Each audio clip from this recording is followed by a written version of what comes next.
School லீடரா இருக்க ஓட்டு எடுத்ததில ஹீரோயினுக்கு 36 ஓட்டு, பணக்காரனுக்கு 26 ஓட்டு தான் கிடைச்சிருக்கும். அவன் பணக்காரனால அவனுக்கு ஸ்கூல் லீடர் பதவி கொடுத்துருவாங்க. ஹீரோயினுக்கு வைஸ் பிரசிடென்ட் பதவி கொடுத்துருப்பாங்க.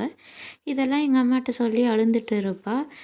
எங்கள் அம்மாவும் ஸ்கூலுக்கு போய் வாத்தியாரை பார்க்குவாங்க. என் பொண்ணு தானே ஓட்டில் ஜெயிச்சா, அவளுக்கு எதுக்கு வைஸ் பிரசிடென்ட் பதவி கொடுத்தீங்க அப்படின்னு கேட்பா.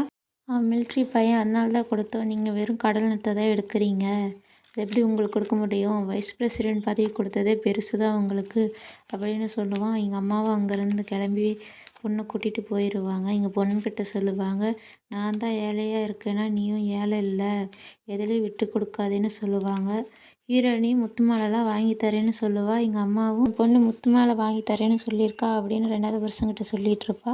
சிகரெட்டெல்லாம் நெருப்பில் போட்டுருவா. நான் ரொம்ப நாள் உயிர் வாழணும் அப்படின்னு சொல்லி, அவனும் என் சிகரெட்டில் எதுக்கு போடுற அப்படின்னுவான். கொஞ்ச நாள் போகுது, எங்கள் அம்மாவுக்கு உடம்பு சரியில்லாமல் ஆகுது. எங்கள் அம்மா அப்பயும் நான் போய் கடலில் முத்து எடுக்குவேன் அப்படின்னு சொல்கிறா.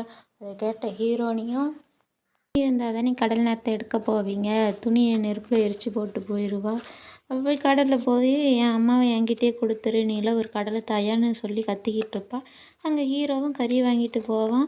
கறி வாங்கிட்டு போய் 2 பேரும் உட்காந்து சாப்பிடுவாங்க. சாப்பிட்டதும் நானும் உன்னை கல்யாணம் பண்ணிக்க மாட்டேன் அப்படின்னு பேசிகிட்டு இருக்கிறாங்க. அப்படி நைட்டும் ஆகுது. எங்கள் அம்மா ஹீரோயினை போய் எழுப்புறாங்க, நல்லா சமைச்சு கொடுத்து. நான் இல்லைன்னா தைரியமாக இருக்கணும் அப்படின்லாம் சொல்லி பேசிகிட்டு இருக்கிறாங்க. காலையில் எங்கள் அம்மா இறந்தும் போயிடுவாங்க.